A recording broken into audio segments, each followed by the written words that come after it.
ang naghirang sa tinubos niyang bayan.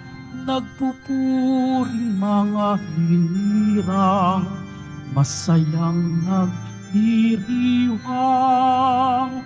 Magalak tayong lahat, si Jesu Kristo'y nabuhay na naig sa kamatayan. Alleluia, alleluia. Tayo nagkakatipon sa ngalan ng Ama, ng Anak at ng Espiritu Santo. Amen. Ang pagpapala ng ating Panginoong Kristo, ang pag-ibig ng Diyos Ama, at ang pag-ipag-isa ng Banal na Espiritu, naway suminyong lahat. At sumaiyo rin. Maligayang pagdalo sa ating banal na pagdiriwang, mga kapatid. Ating ngayong ihanda ang ating sarili para sa ating banal na pagdiriwang. Inaamin ko sa makapangyarihang Diyos at sa inyo, mga kapatid, na lubha kong nagkasala sa isip, salita, sa gawa, at sa aking pagkukulang. Kaya isinasamo ko sa mahal na Birheng Maria, sa lahat ng mga anghel at mga banal, at sa inyo, mga kapatid, na ako'y ipanalangin sa Panginoong ating Diyos. Kaawaan tayo ng makapangyarihang Diyos, patawarin tayo sa ating makasalanan at patnubayan tayo sa buhay na walang hanggan. Amen. Panginoon, kaawaan mo kami. Panginoon, kaawaan mo kami. Kristo, kaawaan mo kami. Kristo, kaawaan mo kami. Panginoon, kaawaan mo kami. Panginoon, kaawaan mo kami. Manalangin tayo. Ama naming nasa langit, nililiwanagan mo ng iyong maasahang ilaw ang mga naliligaw na iyong pinababalik sa daan para ikaw ay matagpuan. Ang mga kabilang sa nananalig sa iyong anak ay pagkalooban mong makapagwaksi sa tanang salungat sa ngalang Kristiyanong sa iyo'y tinanggap upang ito ay talagang mapangatawan ng ganap. Sa pamagitan ni Jesucristo kasama ng Espiritu Santo, magpasawalang hanggan. Amen. Magsiupo muna ang lahat.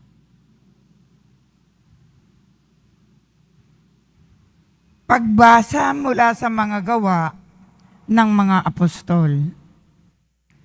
Noong mga araw na iyon, pinagpala ng Diyos si Esteban at pinuspos ng kapangyarihan. Ano pat, gumawa siya ng maraming himala at kababalaghan sa harap ng madla. Nakipagtalo sa kanya ang ilang kasapi sa sinagoga na mga pinalaya na binubuo ng mga Hudyong taga Serene, taga Alejandria, taga Sicilia, at taga Asia. Ngunit wala silang magawa sa karunungan ni Esteban na kaloob ng Espiritu. Kaya't lihim nilang sinulsulan ang ilang lalaki na magsabi ng ganito. Narinig naming nilalait niya si Moises at ang Diyos. Sa gayoy, naudyukan nilang magalit kay Esteban ang mga tao, ang matatanda ng bayan at ang mga eskriba. Siya'y sinunggaban nila at iniharap sa Sanhedrin. At nagharap sila ng mga bulaang saksi laban kay Esteban. Ang taong ito, wika nila, ay walang tigil ng pagsasalita laban sa banal na templo at sa kautusan ni Moises. Narinig naming sinasabi niya na ang templo ay gigibain nitong Jesus na taga Nazaret na ito at papalitan ang mga kaugaliang ipinamana sa atin ni Moises. Tinitigan si Esteban ng lahat ng nakaupo sa Sanhedrin at nakita nila na ang kanyang mukha'y parang mukha ng anghel. Ang salita ng Diyos. Salamat sa Diyos. Mapalad ang sumusunod na utos sa utos ng poong Diyos. Mapalad ang sumusunod sa utos ng poong Diyos. Kahit ako ay usigit labanan ng pamunuan, itong iyong abang lingkod, sa utos mo'y mag-aaral. Ang buo mong kautusan sa akin ay umaaliw, siyang gurong nagpapayo sa lahat kong suliranin. Mapalad ang sumusunod sa utos ng poong Diyos. Pinatawad mo ang aking mga gawang kamalian. Ituro mo sa lingkod mo ang tuntunin mo at aral. Ang lingkod ay turuang masunod ang kautusan. Sa utos mong mapang-akit, ako na may mag-aaral. Mapalad ang sumusunod sa utos ng poong Diyos. Sa landas na di matuwid, huwag mo akong babayaan. Pagkat ikaw ang mabuti, ituro ang iyong aral. Ampasi ako sa sarili, ako'y maging masunurin. Sa batas mo, ang pansin ko ay doon ko ibabaling. Mapalad ang sumusunod sa utos ng poong Diyos. Magsitayo po ang lahat.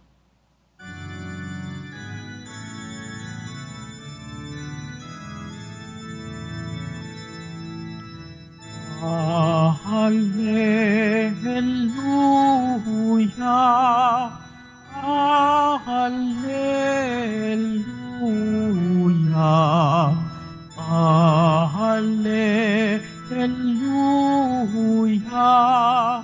Hallelujah. Ang tao ay nabubuhay sa salita ng may kapal na pagkain kanyang bigay. Hallelujah, Hallelujah, Hallelujah, Hallelujah.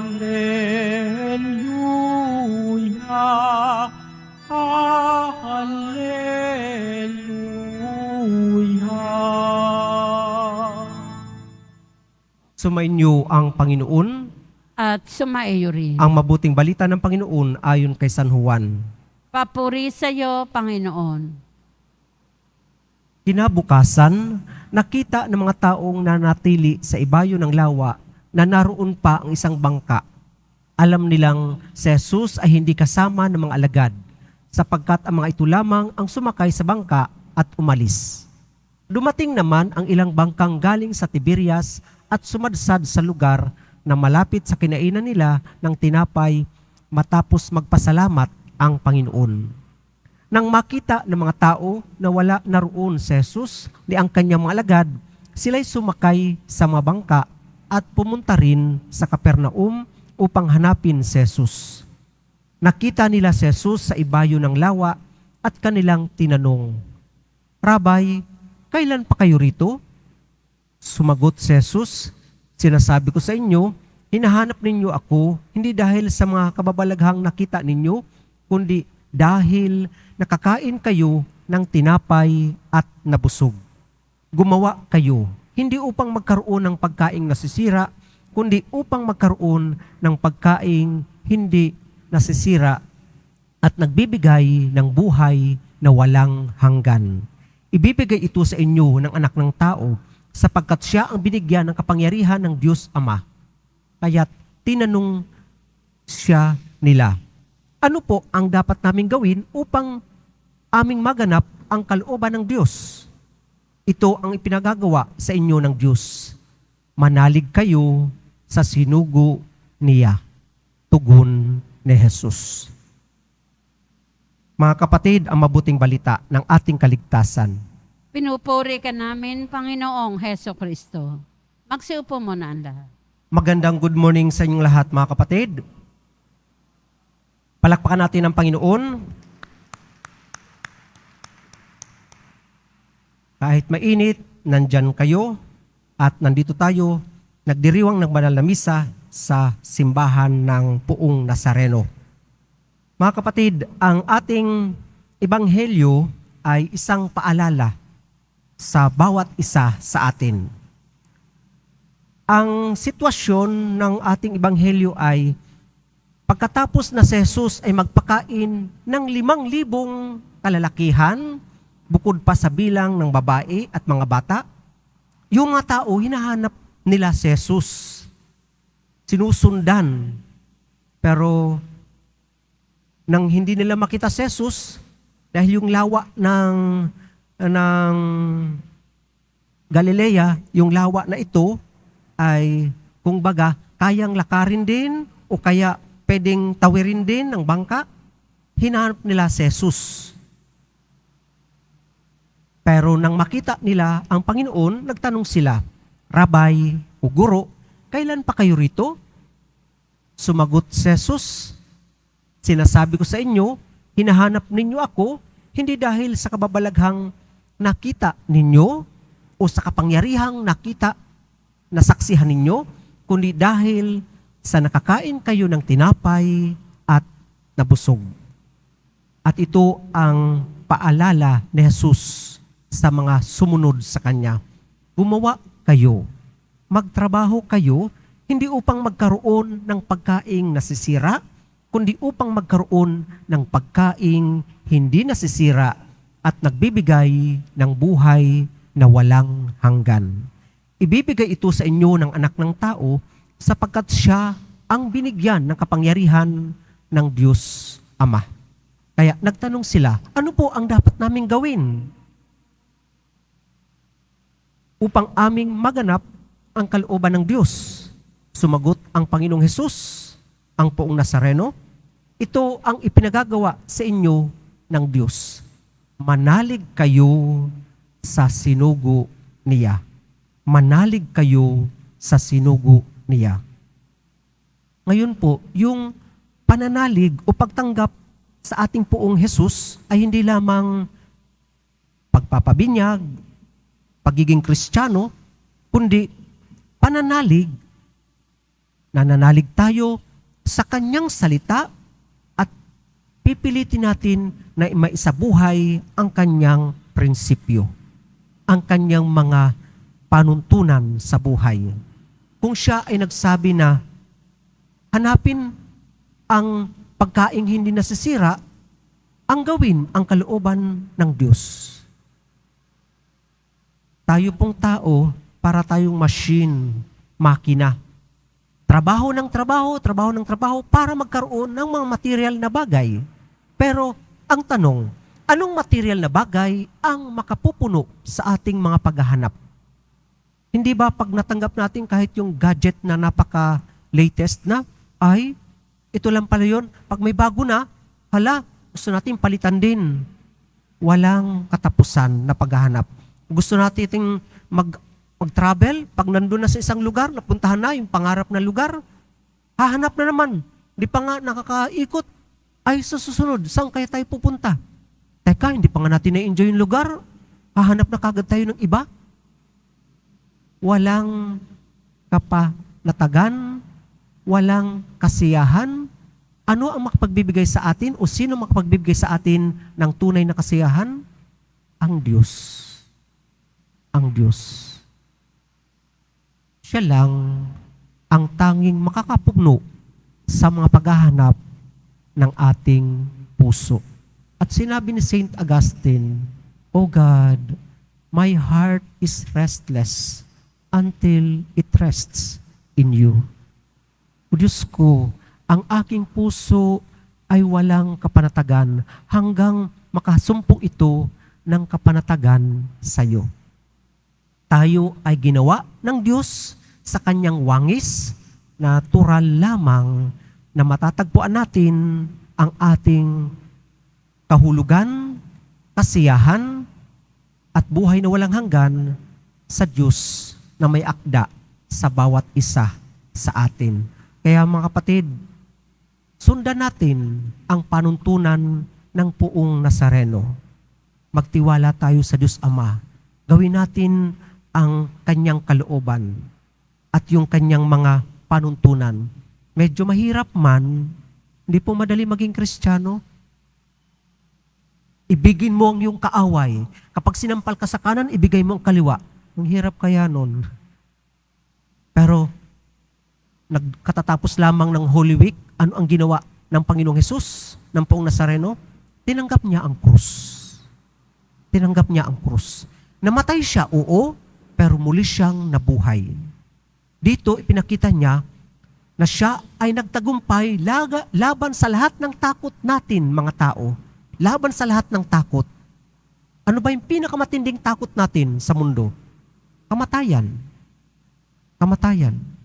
Pero dinaig yun ni Jesus yung takot. At maging kamatayan, kanyang ginapi. Kanyang dinaig. Kaya yung pagsunod sa landas ng Poong Nazareno, ito lamang ang makapagbibigay sa atin ng tunay na kapanatagan. Magsitayo po ang lahat.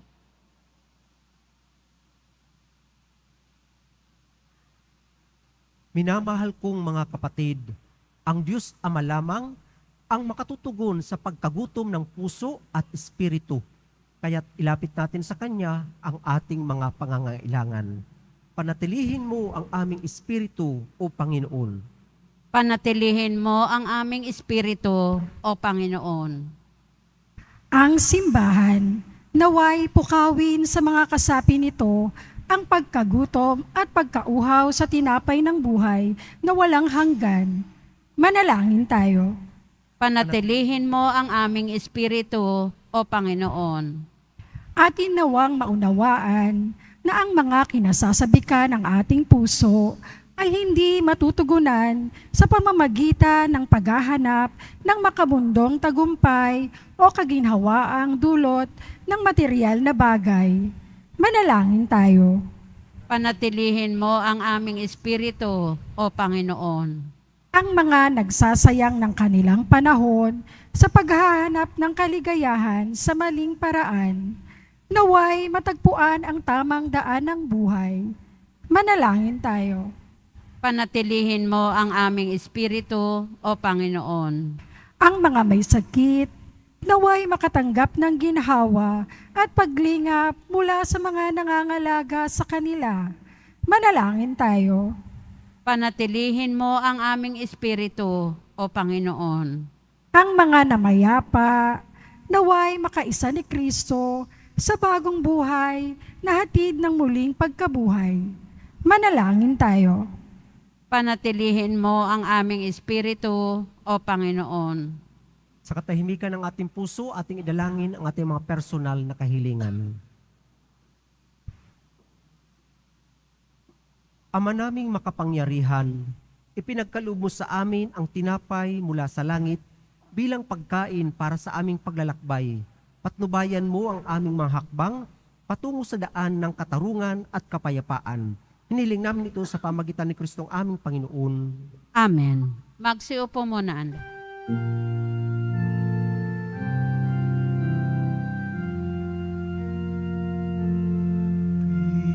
Pinupuri kita, Poon, sapagkat ako'y iniligtas. Mga kaaway di makuha, matuwa mula sa libingan. Tanggapin mo, O Panginoon, ang alay ng bayang nagdiriwang. Puhunan mong bigay ang alak at tinapay, handog ng pagkabuhay.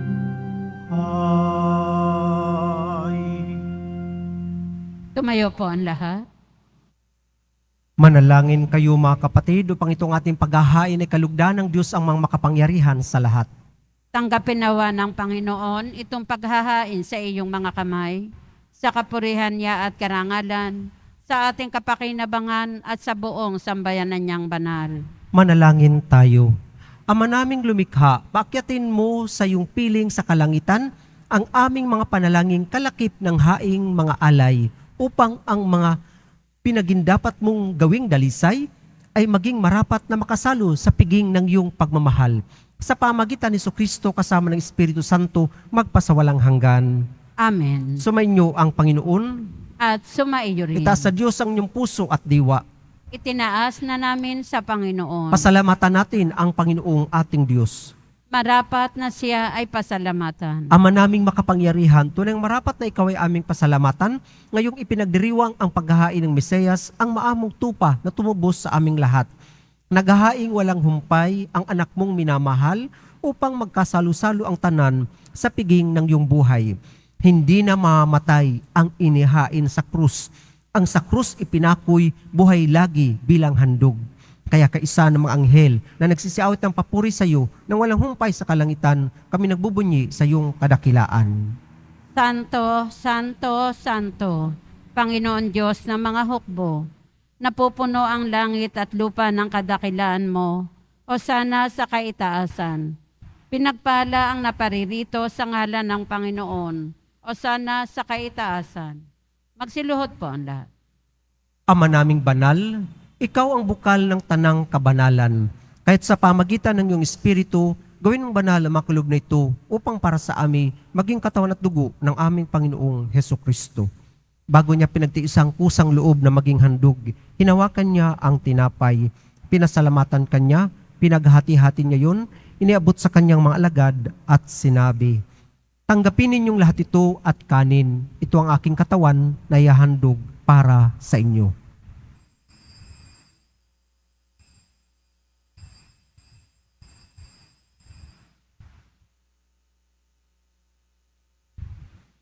Gayon din naman, nung matapos ang hapunan, hinawakan niya ang kalis, muli kanyang pinasalamatan. Inabot niya ang kalis sa kanyang mga alagad at sinabi, "Tanggapin ninyong lahat ito at inumin, ito ang kalis ng aking dugo, ng bago at walang hanggang tipan. Ang aking dugo na ibubuhos para sa inyo at para sa lahat sa kapagpapatawad ng mga kasalanan.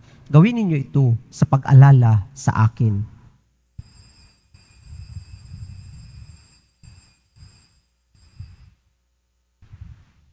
Tumayo po ang lahat. Pagbunyi natin ang misteryo ng ating pananampalataya. Si Kristo'y namatay, si Kristo'y nabuhay, si Kristo'y babalik sa wakas ng panahon. Ama, ginagawa namin ngayon ang pag-alala sa pagkamatay at muling pagkabuhay ng iyong anak, kaya't inialay namin sa iyo ang tinapay na nagbibigay buhay at ang kalis na nagkakaloob ng kaligtasan. Kami nagpapasalamat dahil kaming minarapat na tumayo sa harap mo para maglingkod sa iyo. Isinasamo namin kaming magsasalo-salo sa katawan at dugo ni Kristo ay mabuklod sa pagkakaisa sa pamagitan ng Espiritu Santo. Ama, lingapin mong isimbahang laganap sa buong daigdig. Puspusin mo kami sa pag-ibig, kaisa ni Francisco na aming Papa at ni Jose na aming Obispo at ng Tanang Kaparian. Alalahanin mo rin ang mga kapatid naming ngahimlay na may pag-asang sila'y muling mabubuhay, ngayon din ang lahat ng mga pumanaw. Kaawaan mo sila at patuloyin sa iyong kaliwanagan. Kaawaan mo at pagindapatin kaming lahat na makasalo sa iyong buhay na walang wakas. Kaisa ng mahal na Birheng Maria na ina ng Diyos, ng kabiyak ng puso niyang si San Jose, kaisa ng mga apostol ni San Juan Bautista, San Esteban at ng lahat ng mabanal na namuhay dito sa daigdig ng kalugod-lugod sa iyo. Maipagdiwang nawa namin ang pagpupuri sa kararangal mo sa pamagitan ng iyong anak na aming Panginoong Hesukristo. Sa pamagitan ni Kristo, kasama niya at sa Kanya, ang lahat ng parangal at papuri ay sa iyo, Diyos amang makapangyarihan, kasama ng Espiritu Santo, magpasawalang hanggan. Amen. Sa pamagitan ng binyag, tayo'y naging mga anak ng Diyos. Bilang isang pamilya, tayo tumawag sa ating iisang Ama. Ama namin, sumasalangit ka, sambahin ang ngalan mo, mapasa amin ang kaharian mo, sundin ang loob mo dito sa lupa para nang sa langit. Bigyan mo kami ngayon ng aming kakanin sa araw-araw at patawarin mo kami sa aming mga sala para ng pagpapatawad namin sa nagkakasala sa amin. At huwag mo kaming pahintulot sa tukso, at iadya mo kami sa lahat ng masama. Amen. Hinihiling namin kami adya sa lahat ng masama, pagkalooban ng kapayapaan na araw-araw, iligtas sa kasalanan, at ilayo sa lahat ng kapahamakan. Samantalang aming pinananabikan ang dakilang araw ng pagpapahayag ng tagapagligtas naming Jesucristo. Sapagkat iyo ang kaharian at ang kapangyarihan at ang kapurihan magpakailanman. Amen. Panginoong Jesucristo, sinabi mo sa mga apostol, kapayapaan ang iniiwan ko sa inyo, ang aking kapayapaan ang binibigay ko sa inyo. Tungayan mo ang aming pananampalataya at huwag ang aming pagkakasala. Pagkalooban mo kami ng kapayapaan at pagkakaisa ayon sa iyong kalooban, kasama ng Espiritu Santo, magpasawalang hanggan. Amen. Ang kapayapaan ng Panginoon naway laging sumanyo. At sumaiyo rin. Mga kapatid, ating ibigay ang kapayapaan sa bawat isa. Kordero ng Diyos na nag-aalis ng mga kasalanan ng sanlibutan, maawa ka sa amin. Kordero ng Diyos na nag-aalis ng mga kasalanan ng sanlibutan, maawa ka sa amin. Kordero ng Diyos na nag-aalis ng mga kasalanan ng sanlibutan, ipagkaloob mo sa amin ang kapayapaan. Magsiluhod po ang lahat. Mga kapatid, narito ang ating Panginoong Jesucristo, ang anak ng Diyos na nagkatawang tao, nag-alay ng kanyang buhay para sa bawat isa sa atin. Siya ang kordero ng Diyos na nag-aalis ng makasalanan sa libutan, mapapalad tayong inanyayahan sa kanyang piging. Panginoon, hindi ako karapat-dapat na magpatuloy sa iyo, ngunit sa isang salita mo lamang ay gagaling na ako. Ang katawan ni Kristo. Amen.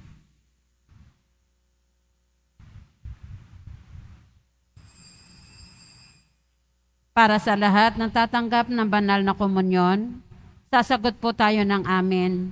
Pagkasabi ng pari o ng lay minister ng katawan ni Kristo, at isubo agad sa bibig bago umalis sa harapan ng pari o lay minister.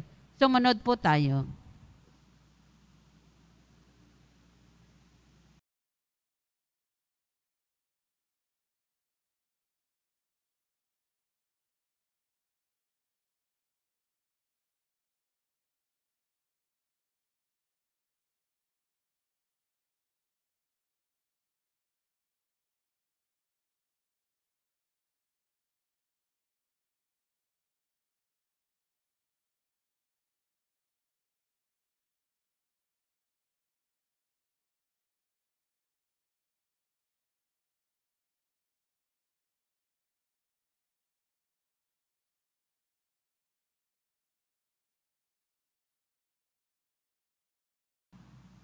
Manalangin tayo.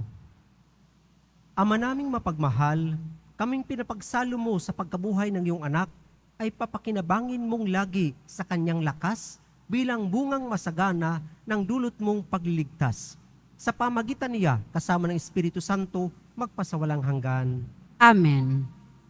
Sumainyo ang Panginoon. At sumaiyo rin. Mahal na Poong Nazareno, inihayag mo sa pamagitan ng krus ang walang maliw na pag-ibig ng Diyos sa sangkatauhan. Pakinggan mo ang kahilingan ng iyong angkan na nagsusumamo sa iyo. Makamtan nawa nila ang iyong katugunan at tanggapin ang kasagutan na may utang na loob na tinatanaw. Basbasan din po ninyo ang mga dala-dala nilang mga imahin at dasalan. Sa pamagitan ng bendisyon na ito, naway maalala nila ang mga pangako nila noon sa binyag, na ikaw ang kanilang iibigin at paglilingkuran bilang Panginoon magpasawalang hanggan. Amen. At pagpalain kayo kasama ng inyong mga mahal sa buhay ng kapangyarihang Diyos, Ama, Anak, at Espiritu Santo.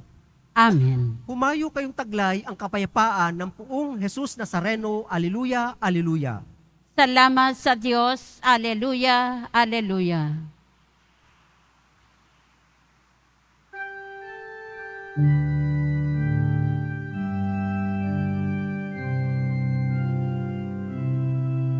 Nuestro Padre Jesus Nazareno, sinasamba ka namin, pinipindong mo ka namin, aral mo ang aming buhay at kaligtasan. Nuestro Padre Jesus Nazareno, iligtas mo kami sa kasalanan. Ang krus mong kinamatayan ay sagisag ng aming kaligtasan. Nuestro Padre Jesus Nazareno, dinarangal ka namin. Nuestro Padre Jesus Nazareno, niluluwalhati ka namin. Nuestro Padre Jesus Nazareno, dinarangal ka namin. Nuestro Padre Jesus Nazareno, niluluwalhati ka namin.